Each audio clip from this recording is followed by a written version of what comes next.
Hey guys, so we're gonna look at the end of World War One today. Um, we left off. The Russians had dropped out. The Americans had joined the war, but America's not ready to fight this war. They can't just join the war on a Monday and then be like, have troops fully trained and equipped and whatever on a Tuesday in France. Um, so it's gonna take a little while for America to uh, you know draft the men, train them. Again, make sure they're well equipped, and then actually ferry them across the Atlantic Ocean in sufficient numbers to make a difference in this fight. So, basically, for Germany, there's a window of opportunity. Their eastern flank is done.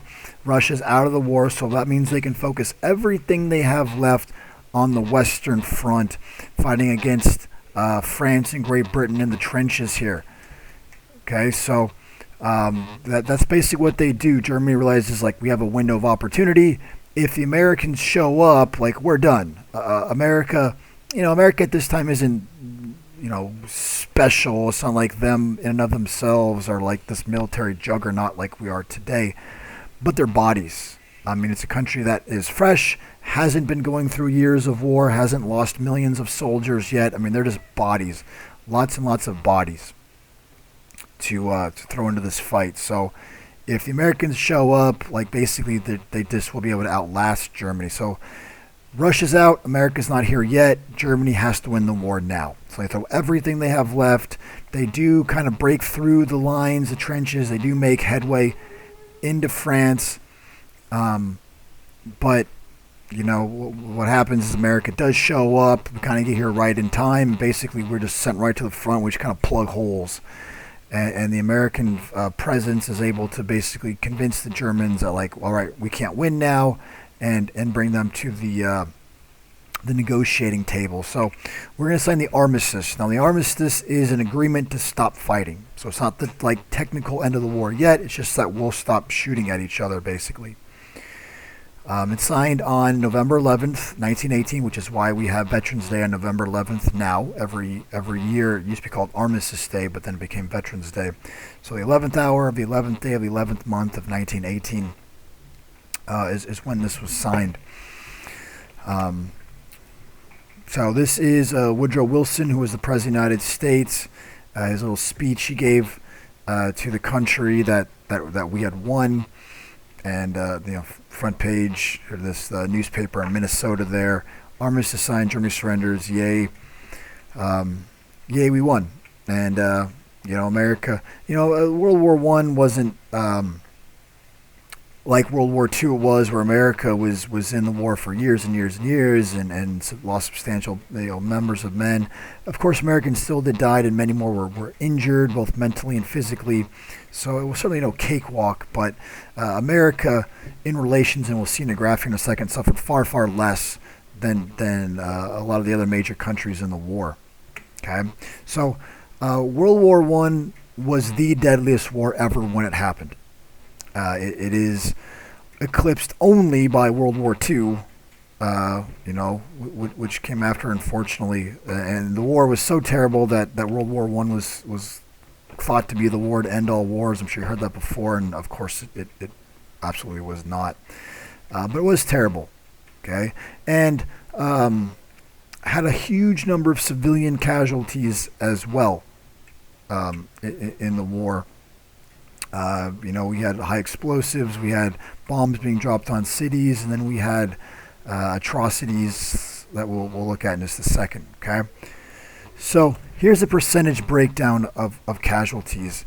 And as you can see, France, Russia suffered by far the most, whereas the United States, very, very little comparatively versus many of the countries involved, okay?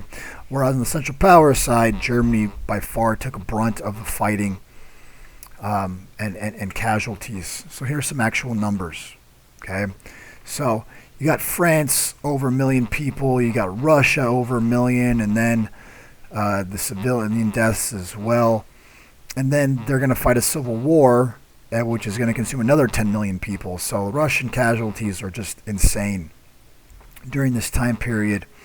versus the United States, 100,000, which obviously 100,000 people is nothing to scoff at. It's horrible loss of life, but in comparison to other countries, far less. And then on the other side, Germany, 2 million, suffered a lot during World War One. And you might see this for Ottoman Empire here. You have 800,000 military deaths, but then 5 million total deaths. So what the heck happened? Well, there was an event that we'll look at toward the end of the year called the Armenian Genocide. That happened. A genocide is the focused extermination of a certain group of people. The Holocaust is the most well-known example of this, and we'll look at that next. But the Armenian Genocide was the first major genocide of the 20th century, and it was the Ottoman Turks. The Armenians was a Christian minority in their territory, and they were targeted for forced relocations and in some cases flat-out exterminations.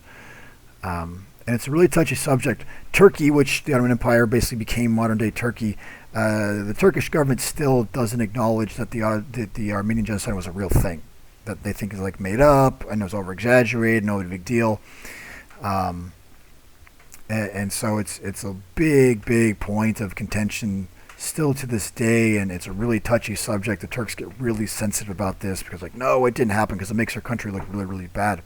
But it did. There's mountains of evidence it happened, of course. So, but yeah, that's the casualty. So armistice is signed. The war, for all intents, the actual shooting is over. But now what? What is Europe going to look like now?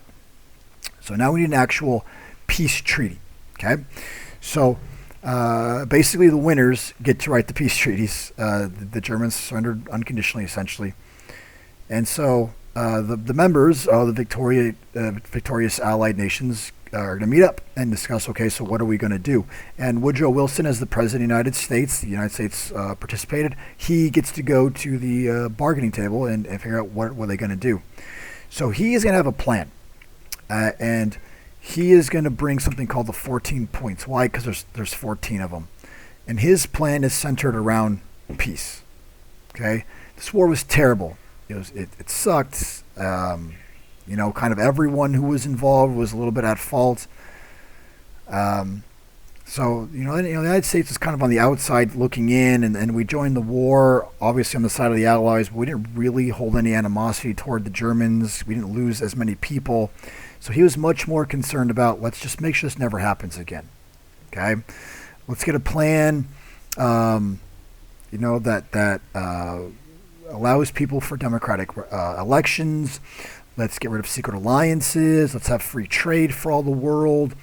And he said, let's create this body of nations that he called the League of Nations, a place where, instead of, if there's a conflict between two countries, instead of Nicky and Willie, telegraphing back and forth, and it's really inefficient communication, let's have a place where all the countries can come together and we can talk it out and figure out a way to make everyone happy that doesn't involve going to another war like this. So he's realistic. He knew he was going to get all of his 14 points, adopted, but this was the one that mattered the most. This is the one he cared about, the 14th point, which created the League of Nations. His goal was peace. Unfortunately, Britain, France, the countries that really suffered, not Russia. Russia's not invited. They dropped out. So even though Russia lost more people than all the other allies, because they dropped out, they're like, heck with you guys, you blew your shot. But the other countries were not in a, hey, let's move on and be friends kind of mood. They wanted Germany to pay. They blamed Germany for starting the war. It was all their fault, and they should be punished. And quite frankly, they were terrified because they almost lost the war, and Germany was really scary. So they wanted to make sure Germany was never in a position to do that to them again. So they're all going to go to Versailles in France because, it's the most beautiful palace in Europe. Why not? And that's why it's called the Treaty of Versailles, because that's where it's signed. And the actual treaty, unfortunately for Wilson, did not look like anything he wanted. It severely punished the Germans. It was all about just kicking them in the teeth, forced them to pay war reparations. They had to accept guilt that they started it. They lost military. Their military was severely limited, so they couldn't have tanks. They couldn't have planes. They could only have a certain number of soldiers. They couldn't have submarines and stuff. And they had to pay. They lost some territory as well. Okay, so here's the leaders involved, different countries. So this is the territory that Germany lost. This all was Germany. And then this light red here is what they lost. Okay, this is actually a demilitarized zone, so this is called the Rhineland because it's the Rhine River there. It's next to France, so France is like, you can't have any troops there ever again because it's, right next to our borders. They lost this portion up here to Denmark, and this is going to be carved out for an old country that's going to be recreated in Poland. Okay, so Poland is going to be carved out of Russia and Germany, and this little portion here called the Polish Corridor was taken from Germany and given to Poland, which makes Germany upset. And fast forwarding to World War II, the very first place that Hitler attacks in earnest is Poland, partially because to get this land back that they had lost during World War I. Okay.